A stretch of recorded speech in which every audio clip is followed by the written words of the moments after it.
siang. Kita ketemu lagi di kelas TRK 2 untuk pertemuan ke-6. Nggak terasa ya kita udah melewati 6 pertemuan dengan hari ini. Jadi untuk teman-teman yang dari Unmul, kita tinggal satu pertemuan lagi minggu depan. Setelah itu lanjut ke UTS. Bukan UTS ya, kalau saya UAS. Terus kalau teman-teman yang dari Untirta nanti mungkin setelah selesai 7 pertemuan ini nanti kita schedulkan kelas tambahan seperti yang sudah pernah dibahas juga oleh Pak Ari untuk mengatasi perbedaan pertemuan antara teman-teman yang di Unmul sama yang di Untirta. Jadi mungkin jadwal ujiannya nanti berbeda karena kan yang di Untirta mereka schedule-nya lebih rileks dibandingkan schedule yang di Fakultas Teknik Unmul. Minggu kemarin kan ada tugas, tapi nanti kita bahas setelah saya menyampaikan beberapa materi dulu untuk merefresh lagi apa yang sudah kita pelajari tentang fluidas bed reaktor dari pertemuan 3 sebelumnya, kemudian lanjut di pertemuan 5 dan sekarang di pertemuan 6. Kemudian absen yang di MOLS itu belum saya posting, jadi nanti setelah kuliah aja baru saya posting. Sekarang kita masuk ke slide yang pertama. Nanti teman-teman yang baru gabung langsung join aja. Terus PJ kelasnya Gita ya kalau nggak salah, minta tolong di screenshot seperti biasa untuk mengatasi teman-teman yang bermasalah untuk absen via MOLS.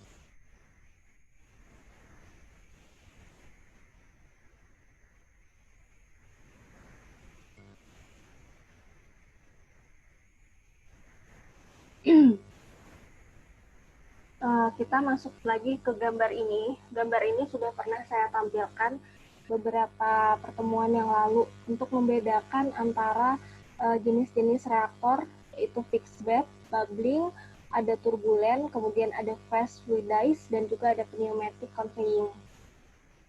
Jadi ini adalah gambar yang diambil dari buku Levenspiel, Chemical Reaction of Engineering, di mana untuk fixed bed, nah ini adalah pertemuan yang di awal-awal kemarin. Di sini kita belum membahas secara detail untuk teman-teman yang dari Untirta.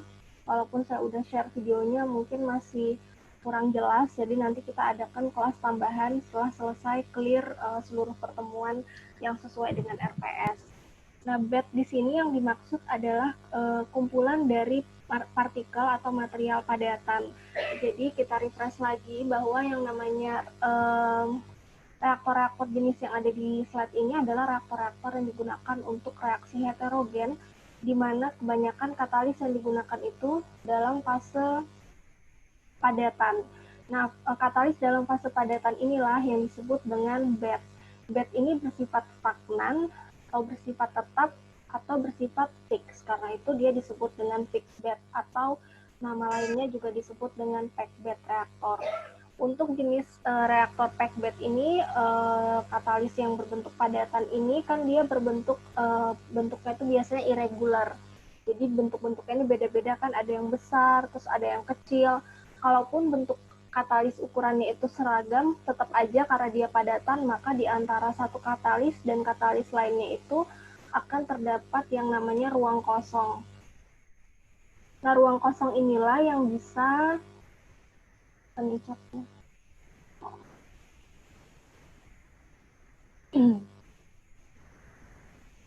Nah, di ruang kosong inilah yang kemudian dilalui oleh gas, reaktan yang berfase gas. Nah, untuk fixed bed, gas yang mengalir ini dengan kecepatan U0, velocity-nya, itu tidak bisa sampai menggerakkan partikel-partikel padatan. Jadi bednya itu tetap, dia tidak mengalami perubahan, tidak bergerak, jadi dia tetap. Karena itulah dia disebut fixed bed. Kemudian gimana kalau misalnya velocity dari gas yang masuk ini diperbesar? Nah, hal itu bisa mengakibatkan terjadinya bubble. Ini adalah yang terjadi pada bubbling fluidized bed reaktor yang kita pelajari minggu lalu. Karena velocity-nya ini diperbesar, maka gas yang naik ke sini dia akan menghasilkan bubble-bubble atau gelembung-gelembung. Nah, bersama bubble-bubble ini ada juga partikel-partikel padatannya yang itu ikut ke atas. dalam bentuk yang kita sebut dengan wake. Nah, bubbling fluidized bed reactor ini terbagi menjadi dua area. Yang pertama adalah area bubble-nya yang bulat ini kan, ini area bubble-nya. Terus yang area di luar ini kita sebut dengan area emulsi. Kemudian di sini ketika bubble naik ke atas, di situ biasanya padatan-padatan ini bisa terikut yang kita sebut dengan area yang di sini dengan disebut wake. Kemudian itu sedikit refresh-nya. Nah, hari ini kita akan membahas tentang yang ini, yang turbulent, fast fluidized, dan yang pneumatic conveying.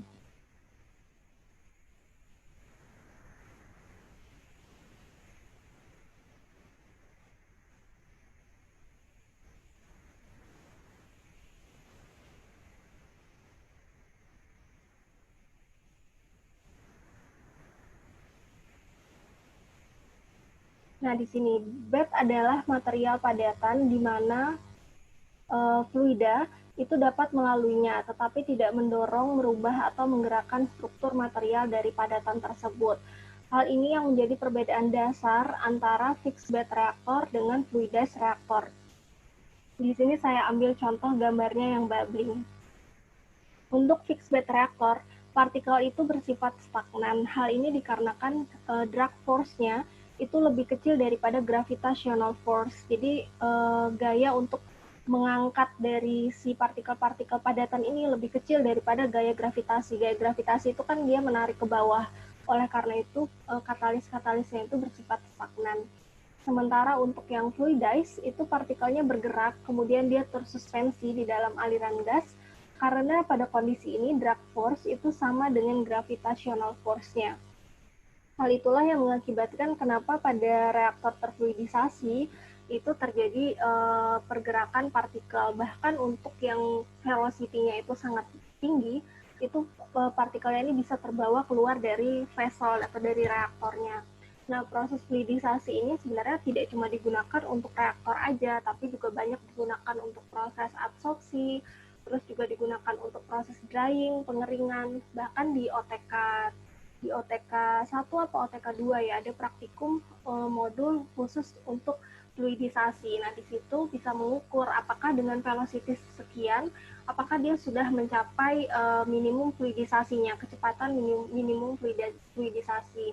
Kalau sudah melewati UMF atau kecepatan minimum fluidisasinya, maka itu artinya drag force-nya itu sudah sama dengan gravitational force atau bahkan bisa melewati dari gravitational force-nya.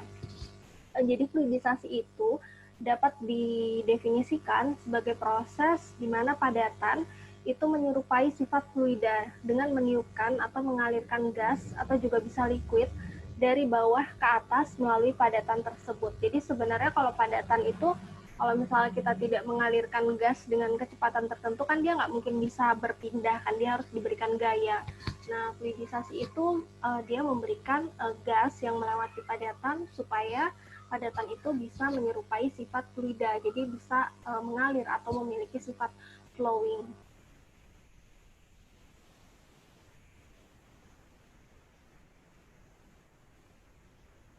Ini kita ingat lagi ya gambar yang kemarin yang ada di example. Ini adalah jenis dari bubbling fluidized bed reactor atau BFB. Di sini hal-hal yang harus diperhatikan adalah nilai UMF. UMF ini adalah kecepatan minimum fluidisasi. Ketika sudah mencapai kecepatan minimum fluidisasi, maka partikel-partikel padatan di dalam fluidized bed ini akan mulai bergerak. Ketika sudah melewati, maka mulailah terbentuk bubbling-bubbling atau gelembung-gelembung ini.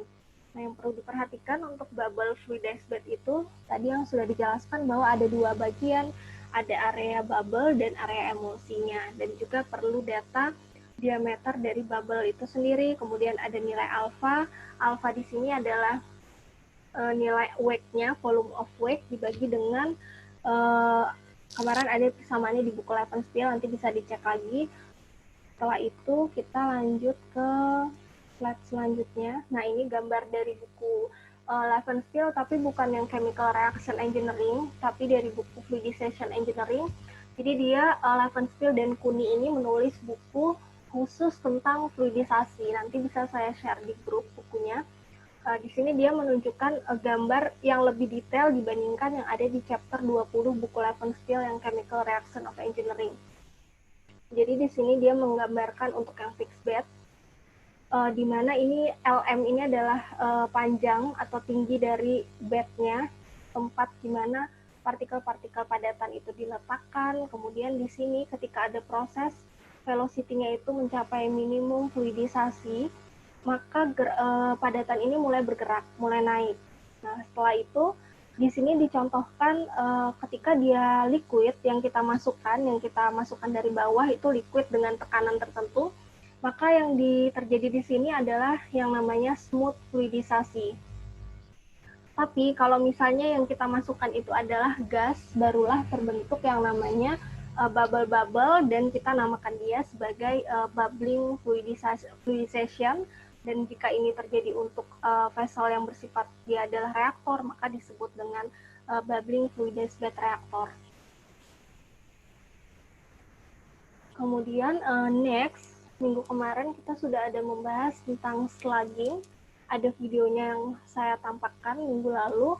Nah, di sini juga menunjukkan bahwa kalau misalnya velocity-nya lebih cepat lagi dibandingkan yang bubbling, itu dia akan bisa membentuk slugging. Setelah itu dengan velocity yang lebih tinggi lagi, maka dia akan membentuk turbulent fluidisasi. Nah, inilah yang akan kita bahas hari ini. Setelah turbulent fluidisasi, ada juga fast fluidization, dan yang paling tinggi velocity-nya, high velocity, itu adalah jenis pneumatic conveying. Maka di sini, untuk pneumatic conveying ini, padatannya benar-benar tersebar secara merata di seluruh vessel atau di seluruh reaktor.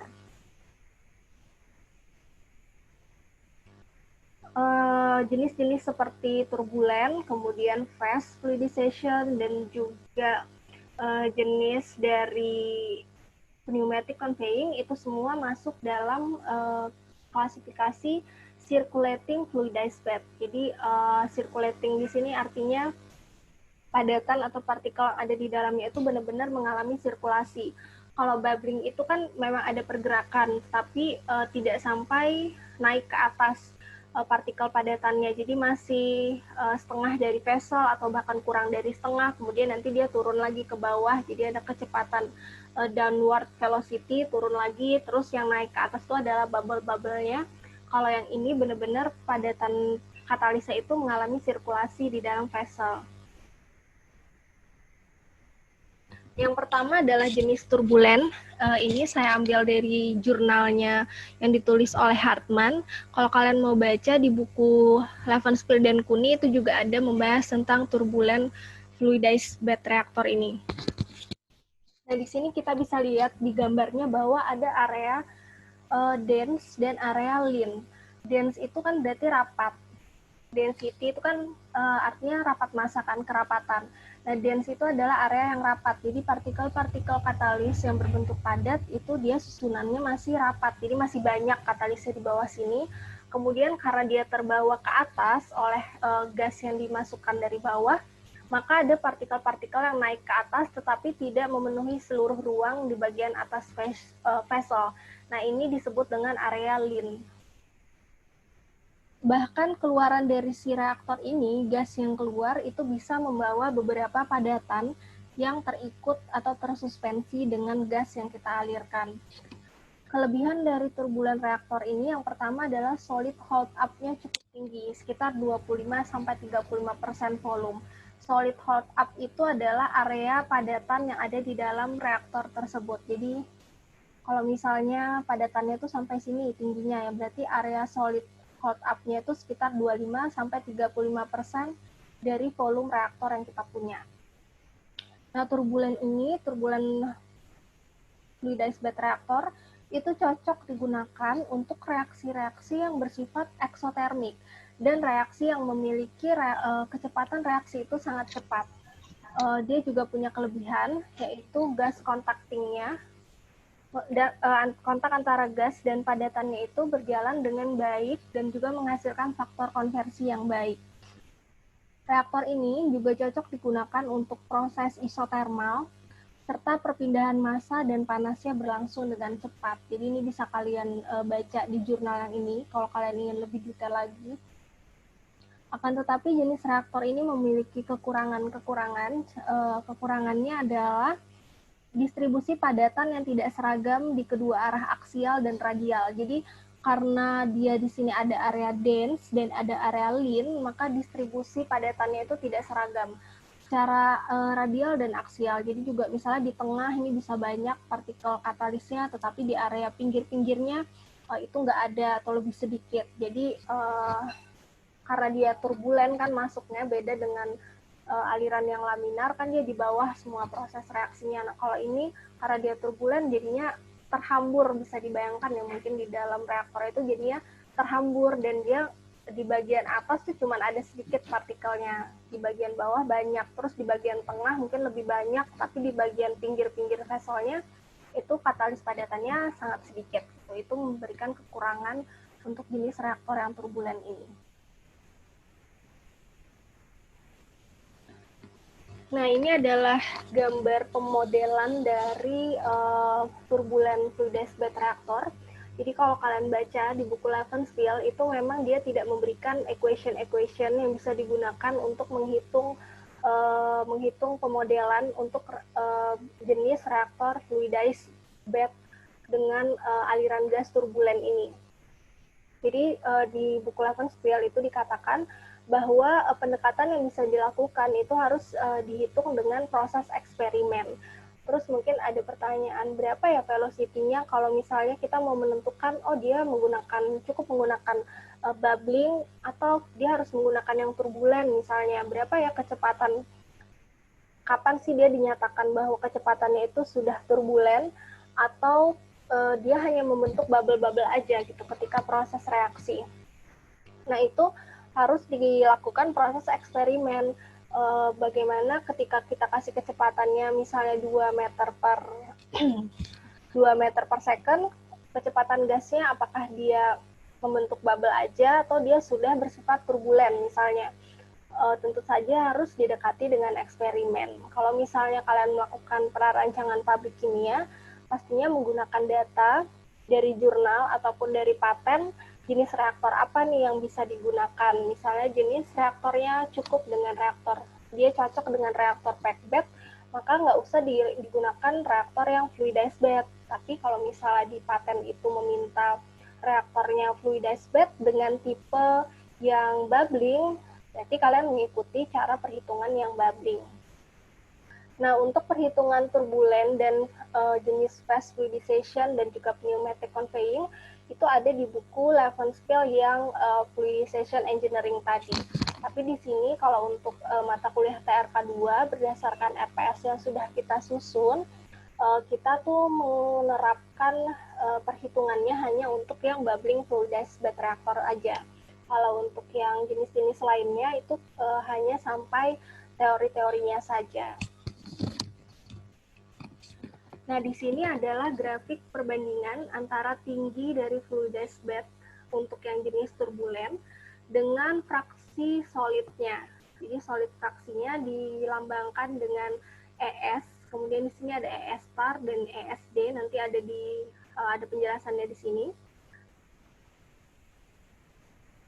Jadi ES itu adalah volume fraksi dari padatan, kemudian yang ES star ini, ES ada bintangnya ini adalah volume fraksi padatan yang bisa terbawa oleh gas.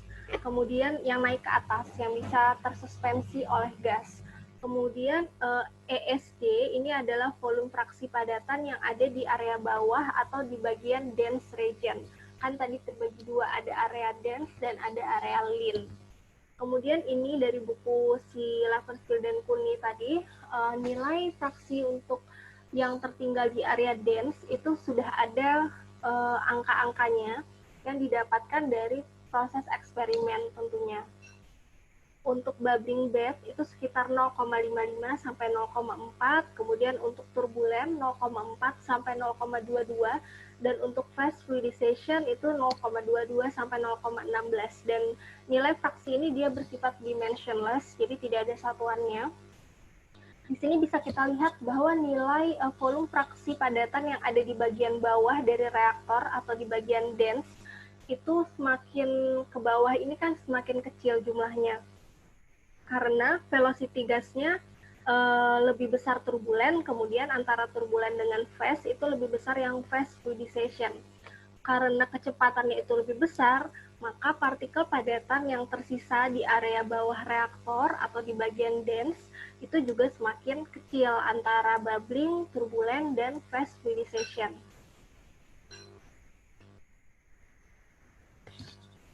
Nah, ini adalah gambar yang ada di buku Lavenstiel di gambar 20.13.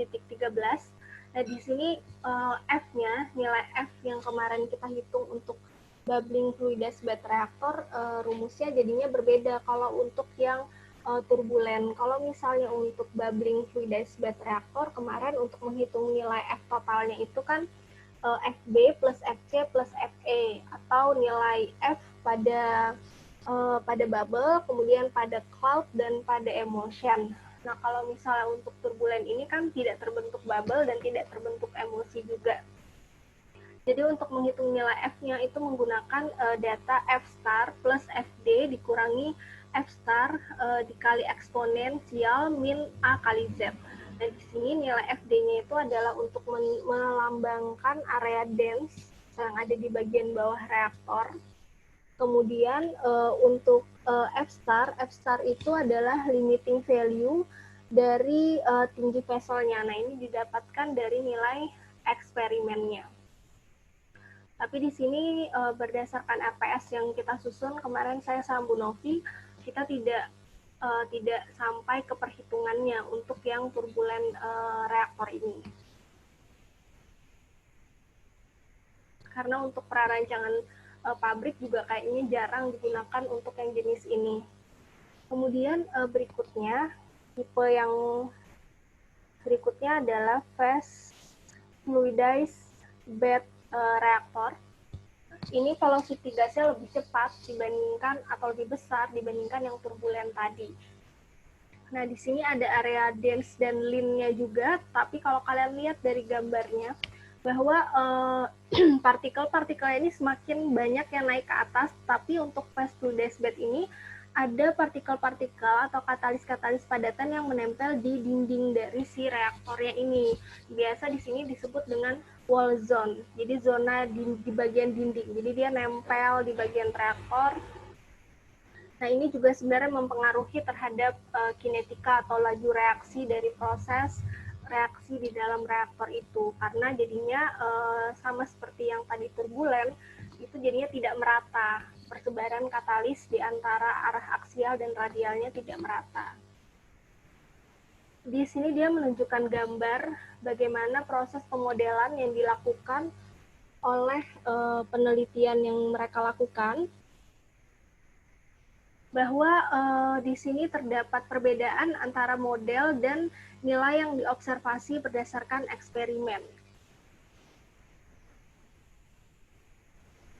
Nah, pada kecepatan gas yang lebih tinggi, maka dia akan masuk dalam rejim fast fluidized bed.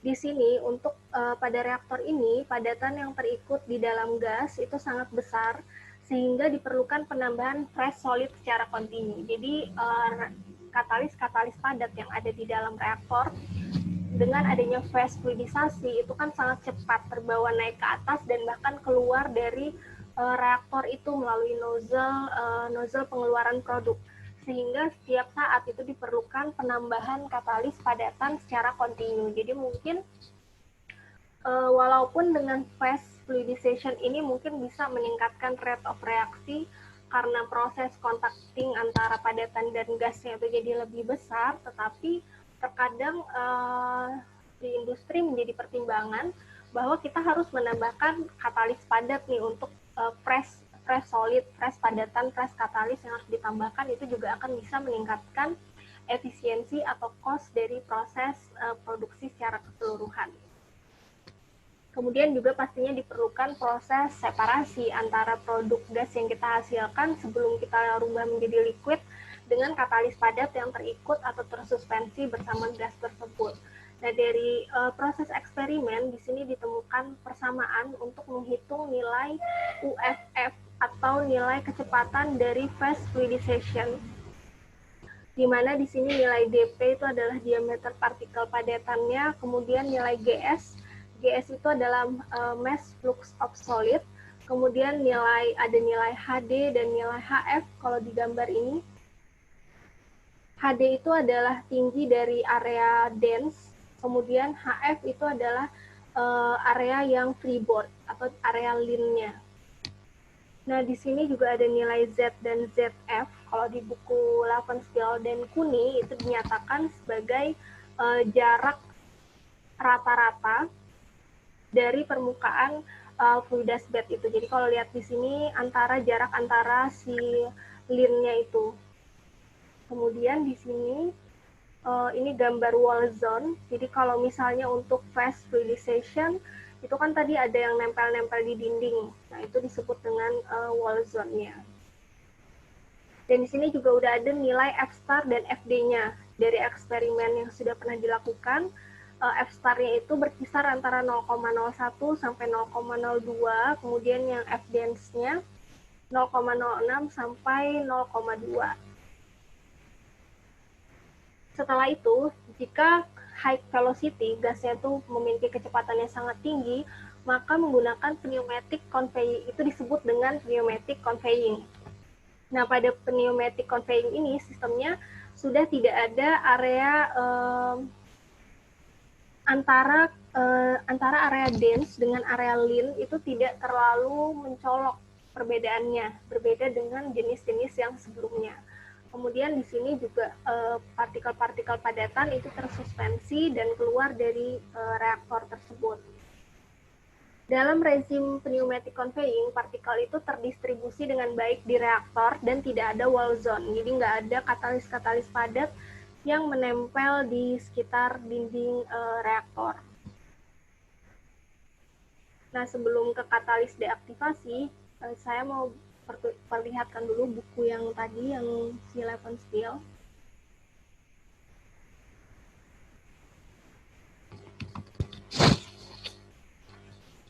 Jadi bukunya judulnya Fluidization Engineering. Nah, di dalam sini lengkap semua hal tentang fluidisasi. Kalau di buku Chemical Reaction itu kan kita lebih ke basicnya ya, tentang persamaan reaksi, terus tentang kinetika reaksi, order reaksi, dan desain jenis-jenis reaktor, tapi cuman basic-basicnya aja. Nah, di sini lengkap dengan notasi-notasinya yang biasa digunakan untuk perhitungan fluidized bed reaktor. Kemudian untuk yang turbulen itu halaman 203. Nah, ini untuk high velocity fluidization. Untuk yang bubble juga ada di chapter 7. Sini high velocity fluidization-nya membahas tentang turbulen, membahas tentang phase fluidization, dan juga ada yang untuk pneumatic conveying. Jadi di sini ada data-data eksperimental yang diadaptasi dari beberapa penelitian sebelumnya. Kemudian di sini juga based on penelitian dari si Abed ini, di sini menemukan nilai velocity antara bubbling dan turbulen. Jadi di sini ketika kecepatannya 0,1 sampai 0,3 meter per second itu masuk dalam area bubbling. Kemudian setelah itu masuk dalam area turbulen. Nah, nanti di praktikum OTK untuk fluidisasi, modul fluidisasi itu bisa kalian mengetahui gitu. Ini areanya bubbling atau area turbulen. Bisa diukur secara langsung di alatnya.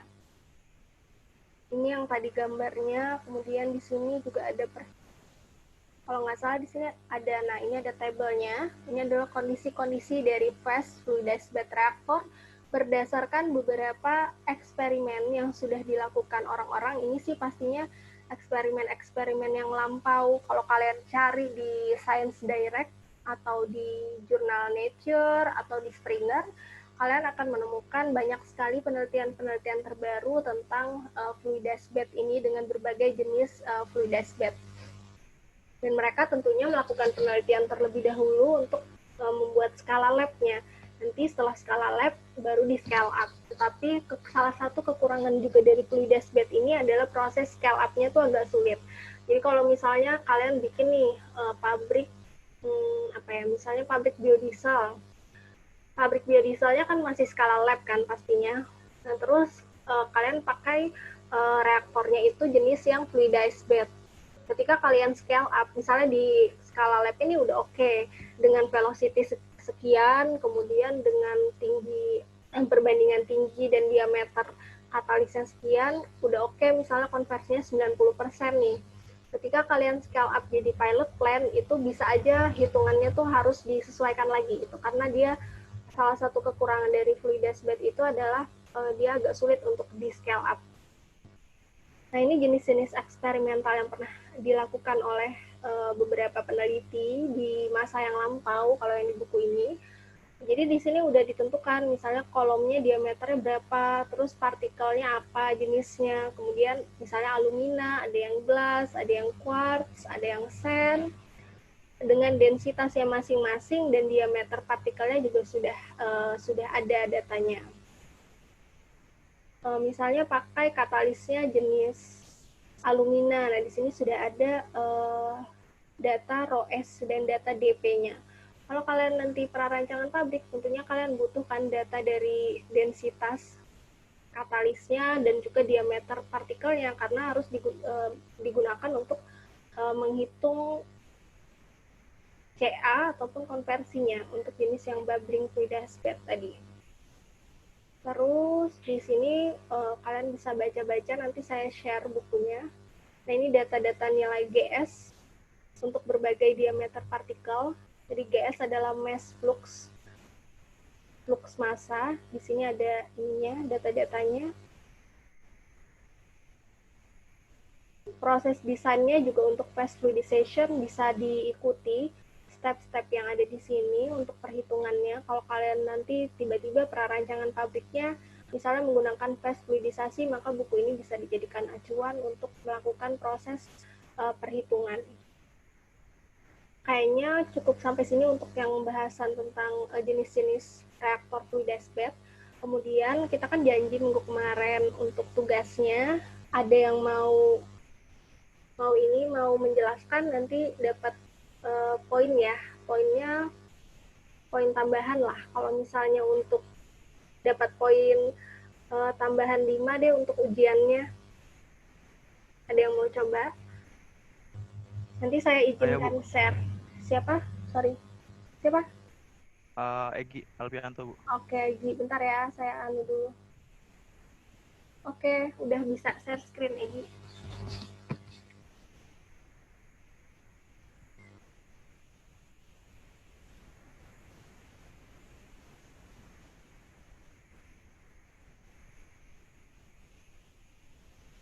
Bisa nggak, Gi?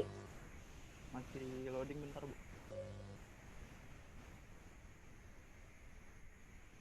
Bisa? Sudah muncul nggak, Bu? Belum. Ya udah. Lagi loading. Dah. Silakan, Egi. Saya mute ya punya saya.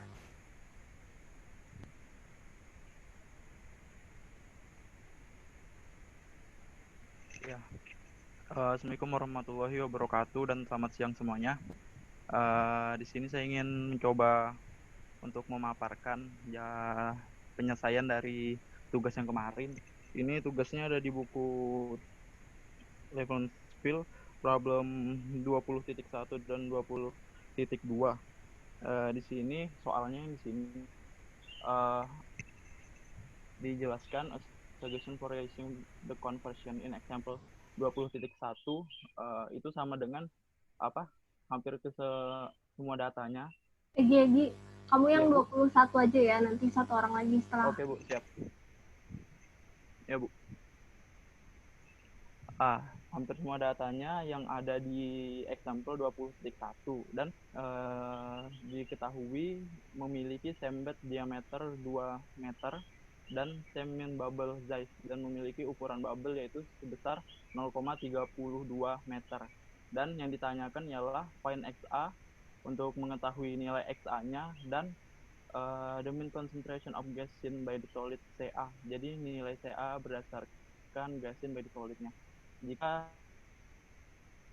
yang untuk 20 itu 14 ton of katalis, itu katalisnya sebesar 14 ton.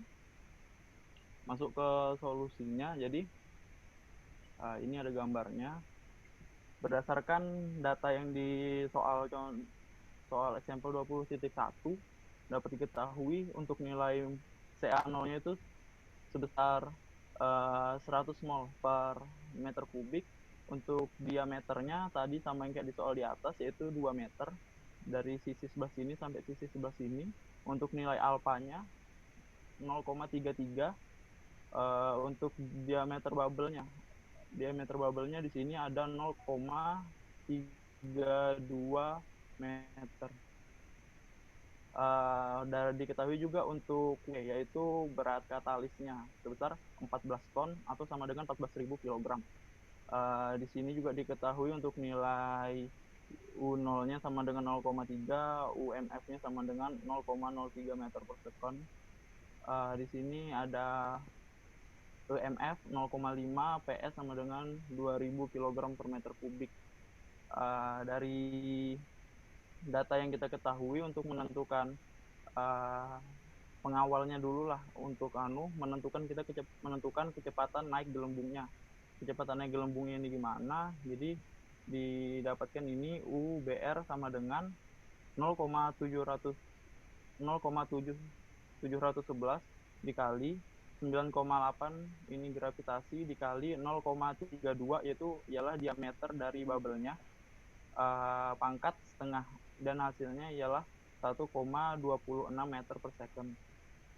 Untuk UB-nya, U bubble sama dengan 0,30 dikurang 0,03 ditambah 1,26, yaitu sama dengan 1,53 meter per second. Ini untuk rasio kecepatan berdasarkan menentukan kecepatan bubble-nya tadi, itu berarti UB per UF sama dengan UB dibagi UMF per EMF sama dengan 1,53 dibagi 0,03 per 0,5. Dan jadi didapatkan rasio kecepatannya itu 25,5. Nah, di sini juga dijelaskan bahwa kenaikan untuk gelembung ini 25 kali kecepatannya sama dengan emulsi gas gelembung dengan kurang dari 1 cm ketebalannya. Nah, ini yang dari soal ditanyakan mencari nilai A. Nah, jadi mencari nilai A itu ialah ini sama dengan 0,30 per 1,53 sama dengan 0,196. Untuk nilai EF-nya sama dengan 1 dikurang dalam kurung 1 dikurang EMF terus dikali dengan 1 dikurang ini saya kurang tahu penyebutannya sama dengan 1 dikurang 0,5 dikali 1 per 0,196 nilai yang ini tadi, dan didapatkan hasilnya 0,60.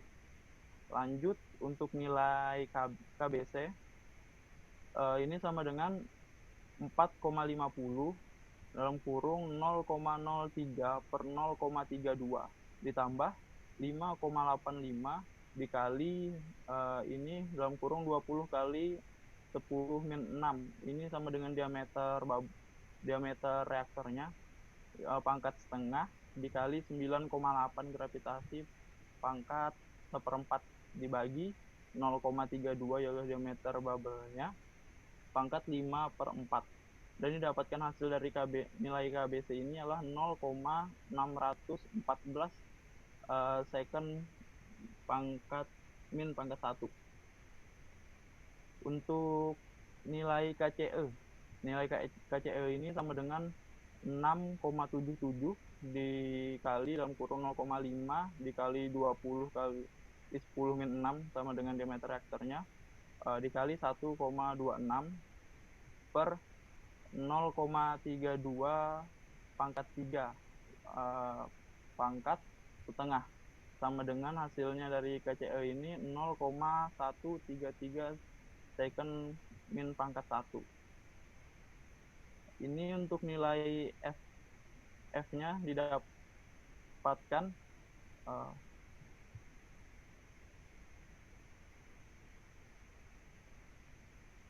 ini. Untuk nilai F-nya untuk awalnya nilai FB sama dengan 0,001. Terus nilai FC-nya sama dengan 0,196 dikali 1 dikurang 0,5 dikali 3 kali 0,03 per 0,5 dibagi 1,26 dikurang 0,03 per 0,5 ditambah 0,33. Dan hasilnya dari FC ini adalah 0,047. Selanjutnya ada nilai FE, itu didapatkan dari hasil sama dengan 1 dikurang 0,6 dikurang 0,047 dikurang 0,001, dan didapatkan hasil nilai FE ialah 0,352. Jadi nilai F di sini ialah total dari FB, FC, dan FE, dan didapatkan total nilai akhirnya ialah 0,4. Lanjut ke nilai HBF, bubble freezing. Di sini 14.000, yaitu dari berat katalisnya tadi 14 ton, dirubah satunya di kilogram, dibagi 2000 dikali pi dikali 1 kurang 0,6, dan didapatkan hasil dari nilai HBFB ialah 5,570. Lanjut kita menentukan len CA0 CA ini menggunakan rumus di buku Levenspiel, yaitu rumus equation 20. Equationnya bisa, kalau teman-teman mau tahu langsung dilihat aja bukunya, di situ sudah jelas untuk equationnya, dan langsung di sini masukkan nilainya, yaitu 0,01 dikali 0,8 ditambah 1 per 1 per 0,196 dikali 0,614 ditambah, di sini ada 1, saya lupa nulis ini 1, lalu per 1 di sini 0,047 dikali 0,8 ditambah 1 per 1 per 0,196 dikali 0,133 ditambah 1 per 0,354 dikali 0,8 per 0,4 dan dikali 5,570 dikali 0,4, ini dari nilai F tadi dibagi 0,3, dan didapatkan dari CA0 per CA ini 0,0415 nilai dari sini, terus ini 18,568 nilai dari sini, sama dengan 0,77. Nah, sudah didapat len CA0 CA-nya, langsung kita masukkan aja untuk menentukan nilai CA-nya. Jadi di sini CA per CA0 sama dengan 0,463. Nah, didapatnya 463 ini dari didapatnya di sini menggunakan ini antilen.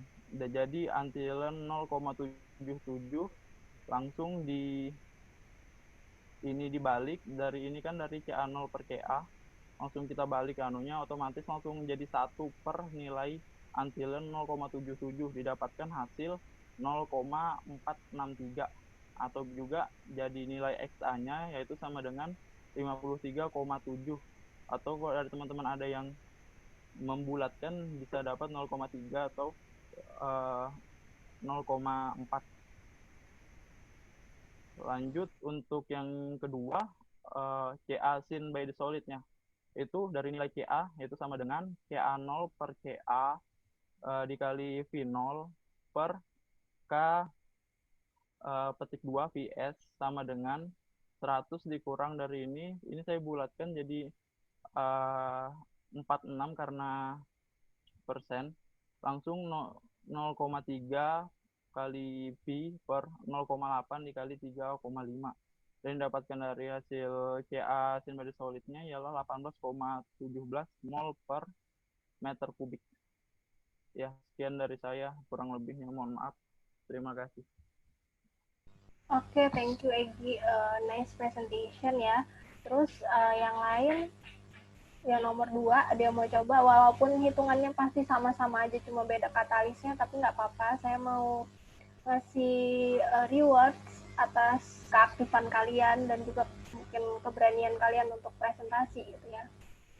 Siapa lagi yang? Boleh Bu, Rizka. Oke, silakan.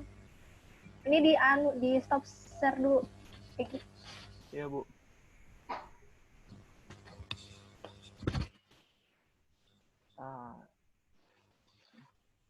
Ya, silakan share screen-nya.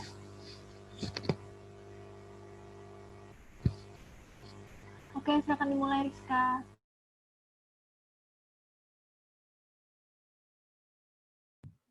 Oke, jadi sebelumnya terima kasih atas kesempatannya.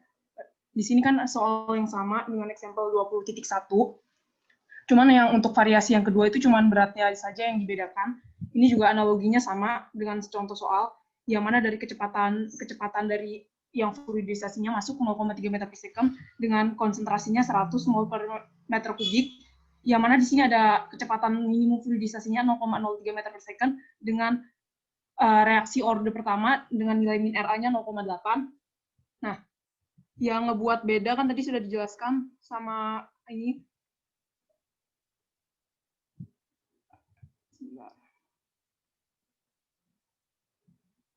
Nah, yang ngebuat beda kan dari tinggi dari si bed reaktornya saja, karena di sini kita perbedaan variasi dari si beratnya. Nah, kalau untuk soal yang kedua di sini, dengan catatan di sini kan A-nya 1/4 pi d kuadrat, luas dari lingkaran, 1/4 pi, di mana tadi soal diameter dari reaktornya itu 2 meter, jadi 1/4 kali 4, kan sisanya tinggal pi meter kuadrat.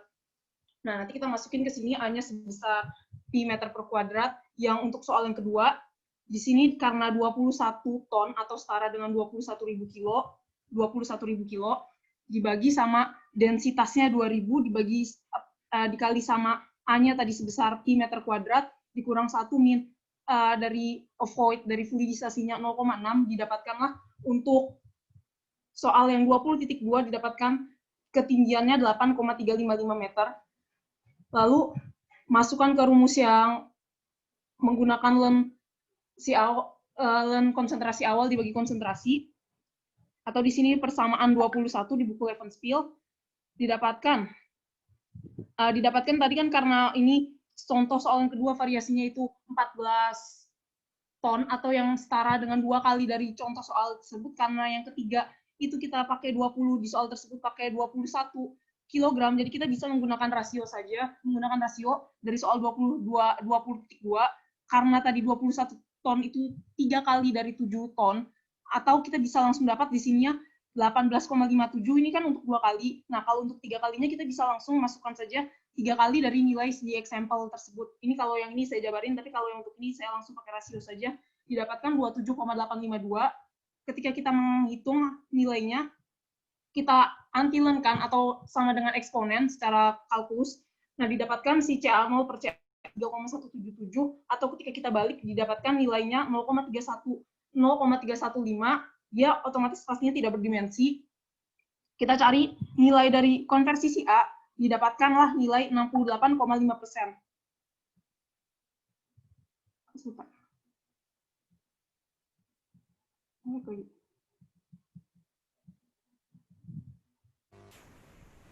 Sebentar Bu,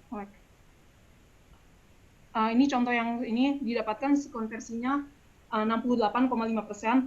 Lanjut lagi ke yang B, untuk mencari si konsentrasi A dalam bentuk padatan, kita bisa menggunakan rumus yang sudah jadi tadi, yang sudah diturunkan. Karena tau adalah V per V0, bisa didapatkan rumus dari sini, dan nilai CA-nya itu otomatis yang CA per CA0, atau di sini 0,315, atau kita bentuk, di sini kan sama aja 31,5%, kita masukkan ke dalam rumus ini, 31,5 dikali kecepatan fluidisasinya tadi 0,3 pi dibagi sama nilai si konstanta dari reaksinya diketahui di soal 0,8 dibagi sama kecepatan dari si S-nya 3,5, didapatkanlah untuk konsentrasinya 23,057 mol per meter kubik.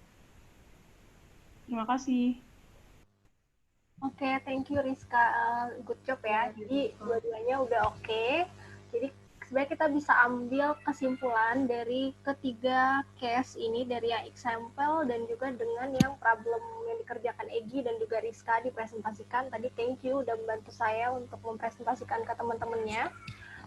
Pastinya kita bisa lihat bahwa semakin besar katalis yang kita gunakan, maka tinggi dari bednya itu semakin besar ya kan, dari yang example, kemudian yang tadi dijelaskan Egi, kemudian dijelaskan Rizka, itu kita bisa lihat bahwa angka dari HBFD-nya atau height of bubble fluidized bed-nya atau area bednya itu lebih tinggi, lebih besar.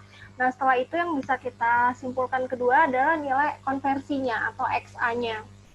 Bisa dilihat bahwa dari yang katalisnya cuma 7 ton, kemudian naik 2 kali lipat dan 3 kali lipat, itu nilai dari konversinya itu bisa dilihat tuh meningkat kan.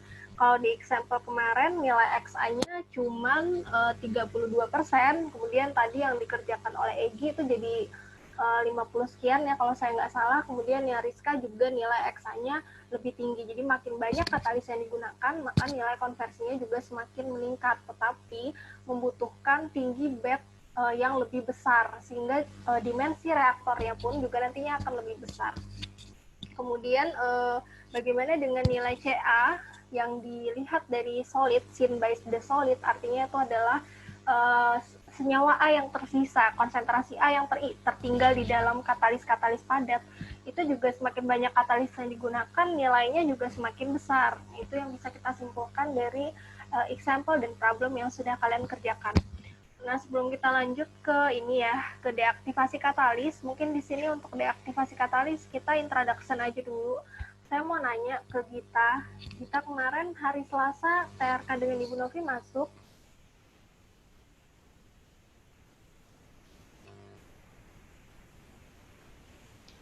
Masuk Bu, untuk TRK 2 yang kemarin hanya dikasih link buat pertanyaan.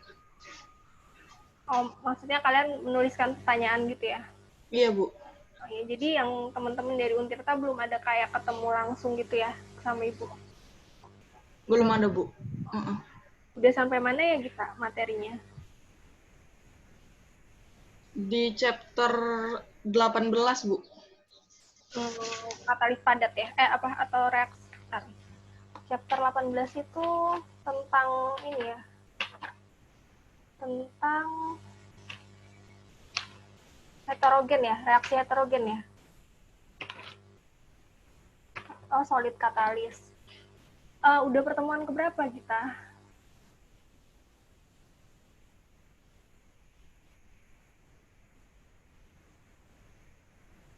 Halo, suara saya kedengaran nggak? Dengan Ibu Novi udah pertemuan keberapa ya kalian ya? Udah mau UTS belum?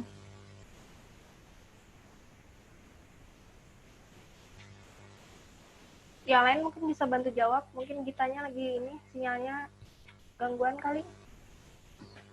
Penyuan. Kalau nggak salah 6 pertemuan, Bu. Oh, berarti sama ya kayak saya ya, 6 pertemuan juga ya. Oke deh, kalau gitu. Berarti belum ini ya, belum ketemu kayak ada Zoom gitu, belum ada yang teman-teman dari Untirta ya sama Ibu ya. Oke deh, kita lanjut aja ke katalis deaktivasi. Mungkin kalian udah sering dengar ini ya, katalis deaktivasi. Nah, jadi yang namanya katalis itu sama seperti manusia, dia juga punya lifetime. Nah, jadi kalau misalnya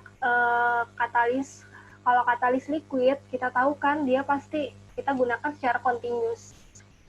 Ketika kita menambahkan misalnya katalis asam pada proses produksi biodiesel, contohnya seperti asam sulfat, atau kita tambahkan katalis basa seperti NaOH atau KOH dalam bentuk liquid, maka kan dia otomatis akan keluar bersama dengan produk yang kita hasilkan.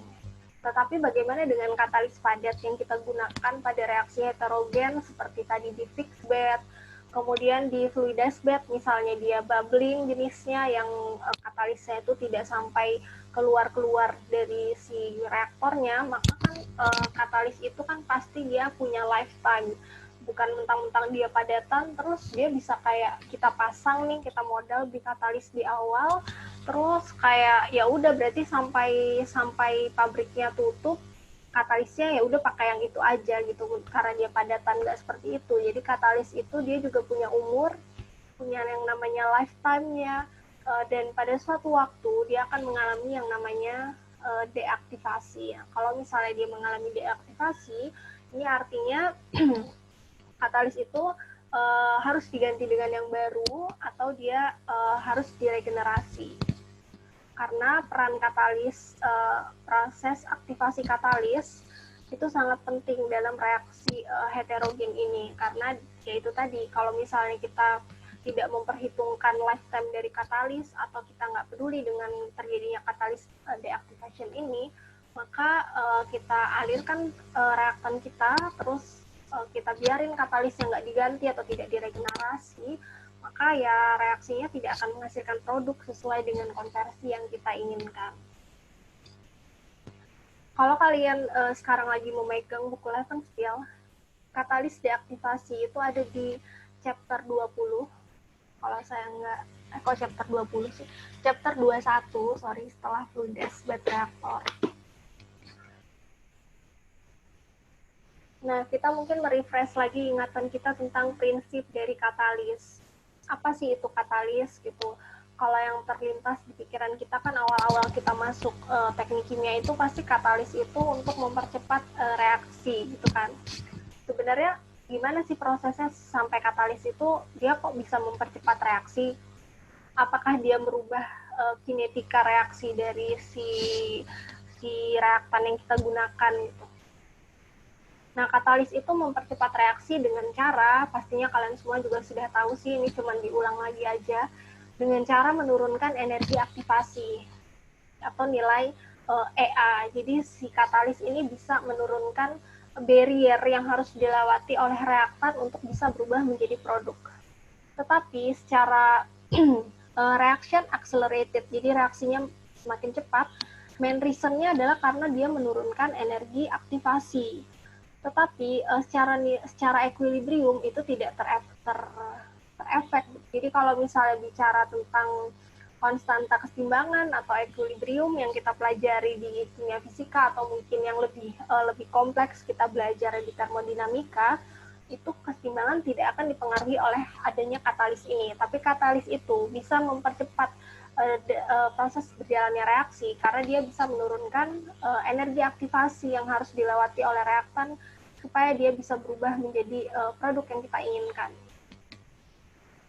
Di sini, for example, adalah perbedaan antara homogen, reaksi homogen dengan reaksi katalitik pada proses hidrogenasi etilen. Di sini bisa dilihat bahwa nilai laju reaksinya itu pada suhu, data yang diambil di sini adalah pada suhu 600 Kelvin itu sekitar 1,44 kali 10 pangkat 11 kali lebih cepat dibandingkan menggunakan reaksi homogen. Jadi reaksi katalitik dengan menggunakan reaksi heterogen itu memiliki menghasilkan rate of reaction yang lebih cepat. Jadi itu ya, fungsi dari katalis itu adalah untuk menurunkan energi aktivasi. Sering jadi kita sudah terpatri di otak kita gitu bahwa oh katalis itu cuma mempercepat reaksi kok, tapi dia tidak ikut bereaksi. Kan seringnya seperti itu kan yang kita tuh awal-awal masuk teknik kimia suka terpikir seperti itu. Padahal katalis itu dia ikut bereaksi, tetapi di akhir proses reaksi dia akan kembali lagi menjadi katalis tersebut gitu. Misalnya H2SO4, nanti di akhir reaksi dia akan kembali lagi menjadi H2SO4. Jadi dia nggak berubah jadi produk gitu. Sementara reaktan dia berubah jadi produk. Kalau sama sekali nggak bereaksi itu bukan katalis, tapi kita sebut dengan yang namanya inert. Itu yang suka agak agak misinterpretasi. Nah, ini contoh skematik dari proses katalitik pada katalis padat. Jadi setiap reaksi katalitik itu dia punya urutan atau langkah-langkah dasar, di mana langkah awalnya molekul reaktan itu terikat pada katalis. Ini untuk proses katalis padat, jadi mengalami bonding. Ini reaktannya adalah A dan B misalnya. Dia mengalami ikatan dengan katalis. Nah, kemudian dia mengalami proses reaksi. Jadi A dan B ini bereaksi di, kalau kalian sudah masuk di chapter ini ya, di chapter tadi kata Gita sama Ibu Novi udah masuk di chapter 18, kan itu membahas tentang solid reaksi katalis dengan padatan kan, pasti ini udah dibahas juga gitu, ini cuma nge-refresh lagi aja. Jadi pada katalis padat itu reaksi bisa terjadi di surface atau di permukaan katalisnya, atau bisa juga di bagian dia terdispersi, masuk ke dalam si katalis padat ini, tapi nanti keluar lagi setelah dia jadi produk. Nah, itu kemudian, jadi di sini setelah jadi produk, jadi P ini, yang bisa terjadi di permukaan ataupun di bagian dalam dari katalisnya, maka produk ini akan terlepas kembali.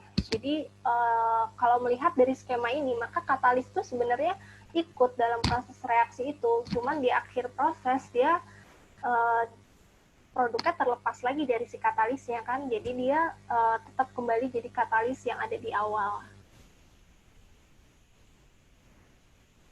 Nah, ini adalah grafik perbandingan antara koordinat reaksi dengan potensial energi. Koordinat reaksi mungkin kalian masih ingat ya, di Termo 2 kita belajar di chapter 13 Smith-Vanes, kita belajar tentang keseimbangan reaksi. Di sana kan kita menghitung koordinat reaksi kan, yang dilambangkan dengan nilai Y. Y sama dengan epsilon bla bla bla, itu untuk koordinat reaksinya. Nah, di sini ada potensial energi. Di sini bisa dilihat dengan present atau kehadiran dari katalis, maka potensial energi yang dibutuhkan untuk merubah A plus B menjadi produk itu menjadi lebih landai, sehingga reaksinya bisa berjalan lebih cepat dengan kehadiran dari katalis. Kalau tanpa katalis itu potensial energi yang dilewati itu jauh lebih tinggi. Dengan hadirnya katalis, maka dia akan mempercepat reaksi dengan menurunkan energi aktivasi. Karena reaksi tanpa katalis, dia harus melewati energi barrier atau energi aktivasi yang lebih besar dibandingkan dengan adanya rute yang melalui proses katalitik. Kemudian di sini, what is a catalyst? Nah, katalis ini efisiensinya tergantung pada aktivitasnya, sifatnya, dan juga lifetime-nya atau umurnya. Beberapa jenis katalis padatan itu banyak sekali jenisnya. Di sini cuma beberapa saja contoh, misalnya untuk sintesis amonia, kita bisa menggunakan promoted iron. Kemudian untuk proses oksidasi SO2, salah satu katalis yang sering digunakan adalah vanadium. Untuk cracking, ada silika dan alumina, dan dehidrogenasi ada platinum dan molybdenum. Dan katalis padatan itu bisa aja dia memiliki beberapa support. Jadi nggak cuman molybdenum gitu, tapi bisa kalau misalnya di pabrik pupuk seperti PKT atau petrokimia, ada kan proses produksi yang menggunakan katalis COMO atau cobalt molybdenum. Itu artinya lebih dari satu senyawa kimia yang digunakan untuk membentuk katalis padat tersebut. Klasifikasi dari proses katalisis, ada yang homogen dan ada yang heterogen. Yang heterogen itu adalah yang kita bahas kemarin-kemarin, dan ini juga dibahas di chapter 18 tadi yang pertemuan dengan Ibu Novi. Catalysts are generally used to speed up reaction, mempercepat reaksi, change the operating temperature level, jadi dia bisa men-set temperatur menjadi lebih rendah misalnya. Jadi ketika tanpa katalis kita perlu suhu yang lebih tinggi, tetapi ketika menggunakan katalis maka suhu yang digunakan lebih rendah. Contohnya aja kalau kalian bikin proses biodiesel tadi, kan ada proses esterifikasi, ada transesterifikasi, kemudian ada yang subkritis. Nah, kalau misalnya subkritis dan superkritis itu kan prosesnya temperatur dan tekanannya tinggi sekali. Tapi kelebihannya dia tidak menggunakan katalis-katalis yang seperti asam sulfat ataupun NaOH. Jadi dengan hadirnya katalis pada proses produksi itu dia dapat merubah temperatur level dari reaksi yang kita lakukan. Yang ketiga adalah influence the product distribution. Misalnya ketika di TRK1 kita belajar ada reaksi yang namanya reaksi seri ataupun reaksi paralel kan. Kalau misalnya reaksi paralel itu kan produknya bisa terbentuk byproduct atau produk samping. Nah, kita kan perlu katalis yang memiliki selektivitas, kalau kalian masih ingat. Selektivitas itu artinya kalau misalnya reaksi A dan B itu bisa menghasilkan produk R dan S, kemudian kita pengennya produknya R, kita nggak mau nih byproduknya si S ini banyak, kita pengen dia sesedikit mungkin. Maka kan kita harus memilih katalis yang bersifat selektif terhadap R kan, kita pengen R-nya yang banyak terbentuk. Nah, katalis itu tadi bisa mempengaruhi produk distribution. Setelah itu, di dalam katalis padatan ada yang namanya promotor. Promotor ini adalah aditif yang ditambahkan, tetapi dia tidak memiliki properti katalitik. Tetapi dia bisa meningkatkan aktivitas dari katalis yang kita punya. Jadi promotor ini nggak punya sifat katalitik, jadi dia tidak bisa membuat energi aktivasi dari reaktan itu, tidak bisa merubah energi aktivasi yang harus dilewati oleh reaktan itu menjadi lebih rendah. Tetapi promotor ini bisa meningkatkan aktivitas dari katalis yang kita pakai. Nah, promotor ini bisa meningkatkan surface area, karena semakin besar surface area, maka reaksi akan lebih mudah terjadi, maka rate of reaction-nya juga akan lebih meningkat. Kemudian dia bisa menstabilisasi untuk mencegah terjadinya crystal growth dan sintering. Salah satu yang bisa mengakibatkan deaktivasi katalis itu adalah sintering. Nanti kita bahas minggu depan sintering itu seperti apa.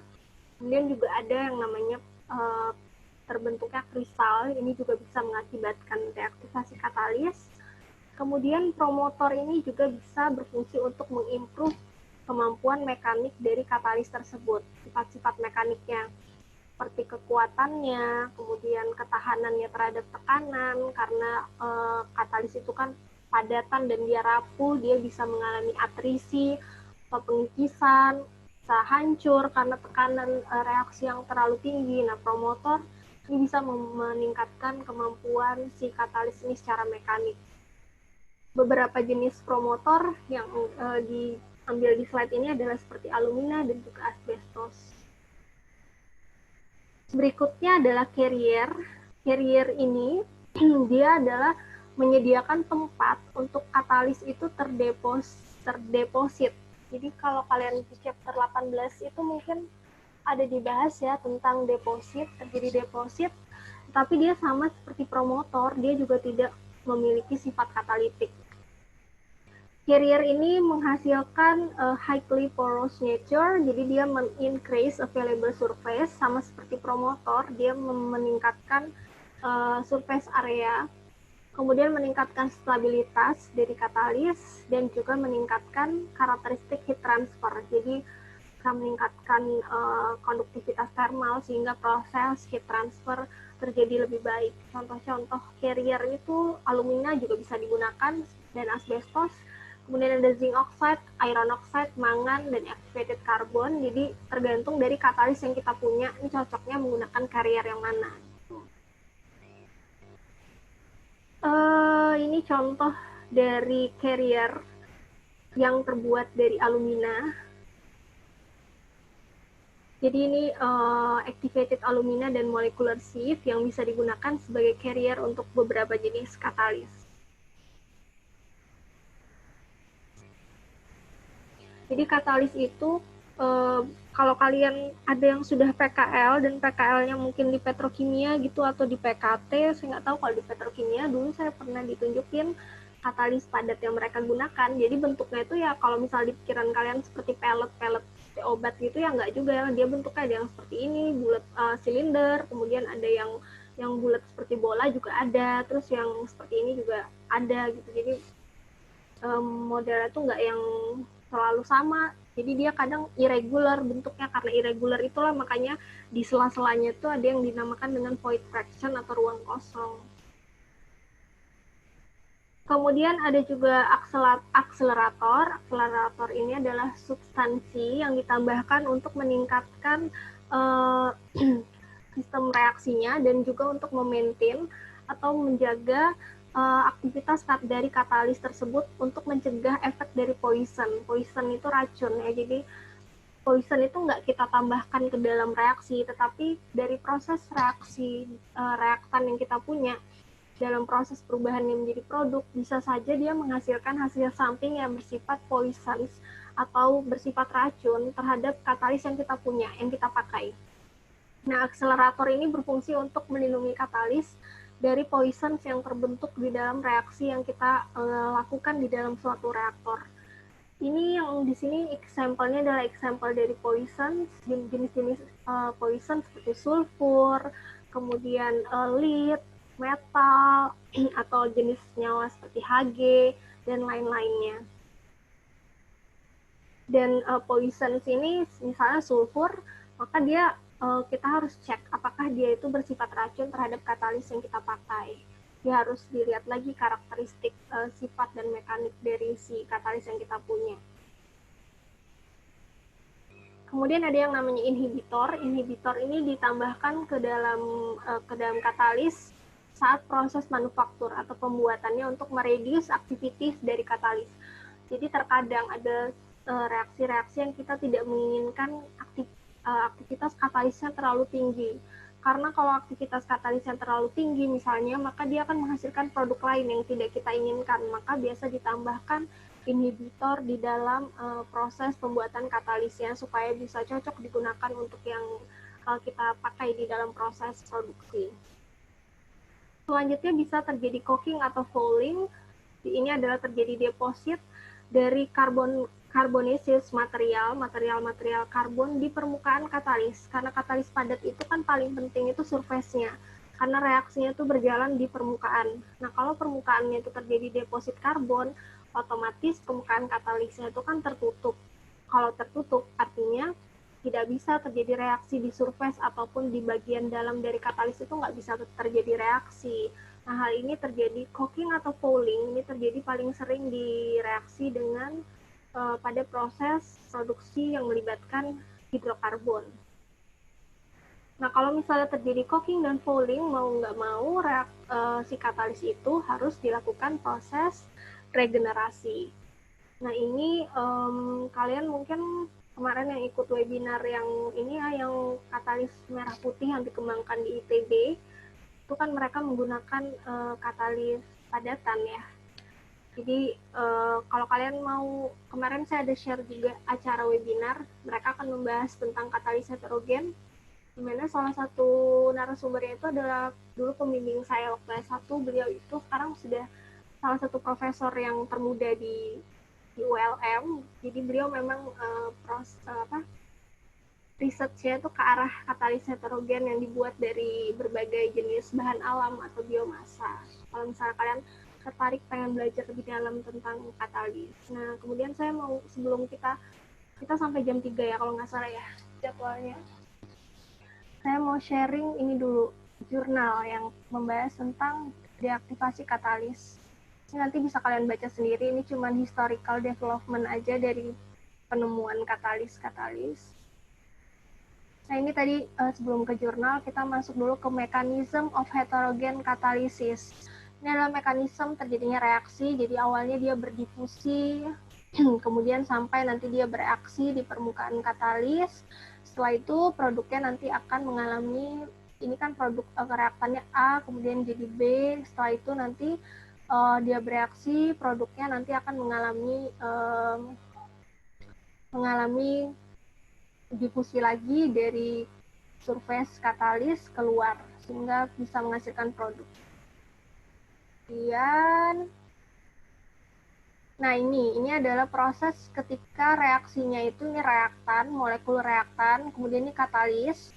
Nah, katalisnya ini kan punya kayak layer di luarnya kan, nah nanti reaktan ini akan berdifusi melalui pori-pori yang ada di katalis padat. Jadi kalau membuat katalis padat itu salah satu hal yang perlu diperhatikan adalah pori-porinya. Pori-pori ini biasa kita analisa dengan analisa BET salah satunya untuk menghitung pori-porinya, ukuran pori dan lain-lain. Kemudian reaktannya itu berdifusi melalui pori-pori katalis. Nah, di sini terjadi chemisorption. kalian kan udah familiar nih dengan adanya istilah adsorpsi dan absorpsi. Nah, chemisorption ini adalah proses sama seperti adsorpsi, tetapi prosesnya itu secara chemical.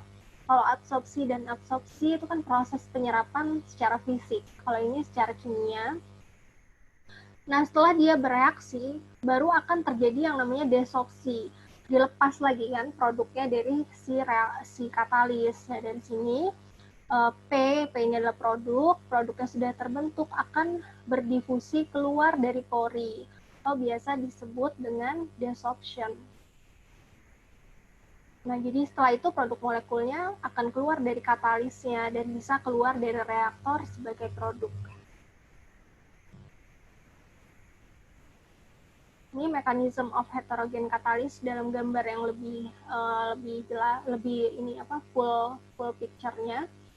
Jadi ini A, reaktannya masuk, kemudian keluar bereaksi, kemudian keluar lagi sebagai produk B. Pore and film resistance in a catalyst particle. Jadi ini partikel katalis. Nah, di sini pastinya saat proses difusi itu ada yang disebut dengan film resistant. Jadi film itu kan lapisan tipis kan. Nah, saat proses difusi ini ada yang namanya resisten atau halangan yang diberikan oleh lapisan tipis di sekitar pori dari katalis.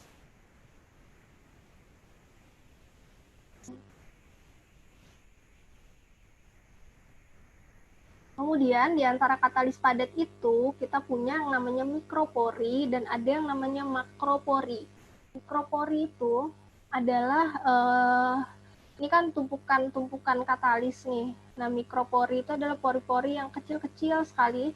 Kemudian makropori itu adalah jarak antara yang satu ini kan padatan yang besar nih, padatan katalis nih, satu bulatan gitu misalnya. Nah, dalam satu bulatan ini ada pori-pori yang besar, ukurannya kita sebut dengan makropori, kemudian ada lagi ukuran pori yang lebih kecil lagi yang disebut dengan mikropori.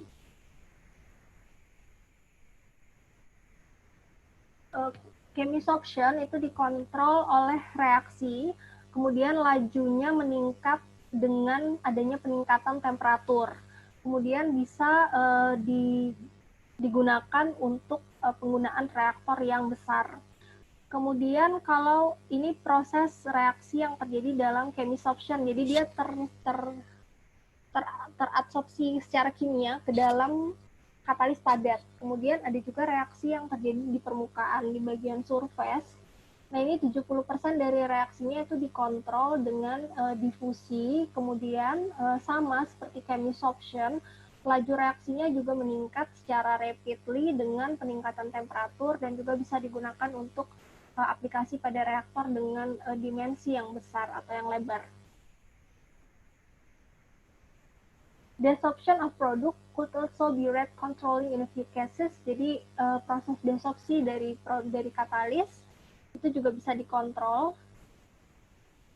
Kemudian ini beberapa kompleksitas dari proses reaksi heterogen ini. Jadi ada beberapa mekanisme yang memungkinkan, kemudian eksperimental data itu bisa digunakan untuk mengontrol step-stepnya. Jadi ini cuma kompleksitas saja sih. Kalau misalnya menggunakan katalis heterogen, ya kompleksitasnya kita harus memperhatikan proses chemisorption-nya. Jadi kalau yang dan juga memperhatikan proses deaktivasi katalisnya. Ini perbandingan aja antara physical adsorption dan chemisorption, nanti kalian bisa baca sendiri. Nah, terus untuk jurnalnya,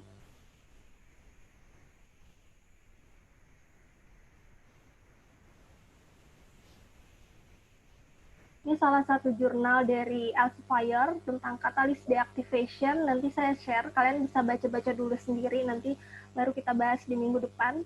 Jadi, salah satu major problem dari penggunaan katalis heterogen itu adalah katalis loss yang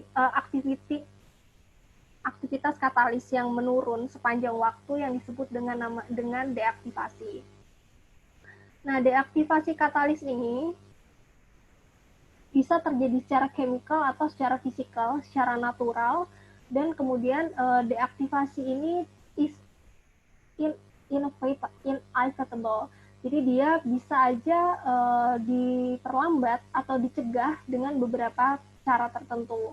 Contoh-contoh dari deaktivasi itu bisa terjadi secara chemical dan fisikal tadi. Nah, secara umum dia terbagi menjadi 4 kelas hal-hal yang mengakibatkan deaktivasi katalis. Yang pertama itu adalah poisoning, karena akibat terjadinya terbentuknya poisons atau racun dari reaksi. Kemudian bisa karena adanya caulking or fouling, ada juga karena sintering dan perubahan fase phase transformation. Other mechanism of deactivation include masking and loss of the active element via volatilization, erosion, and attrition. Jadi si katalis padat itu bisa aja terjadi deaktivasi juga karena adanya proses volatilisasi. Jadi dia mengalami penguapan atau erosi dan atrisi. Jadi dia terkikis. Katalis padatan kita terkikis, akhirnya dia akan mengalami deaktivasi. Nanti kita akan bahas next week tentang gimana sih bisa terjadi poisoning, terus gimana cara mencegah terjadinya poisoning, dan di sini juga ada jenis-jenis proses, katalis, dan tipe poisons yang bisa terbentuk. Untuk mencegah poisons, ya pasti tadi kita bisa menambahkan bahan-bahan yang mencegah poisons ini. Nah, kayaknya kita udah habis ya waktu Zoom kita. Kita cuma sampai jam 3 kalau nggak salah. Kalau misalnya kalian ada pertanyaan, nanti bisa disampaikan di grup aja, di grup WhatsApp. Terus ingatkan saya untuk posting absen di MOLS ya, Gita. Kita ketemu lagi minggu depan. Thank you hari ini yang udah presentasi tugasnya. Ada pertanyaan sebelum kita tutup kelas? Mungkin ada waktu 4 menit lagi.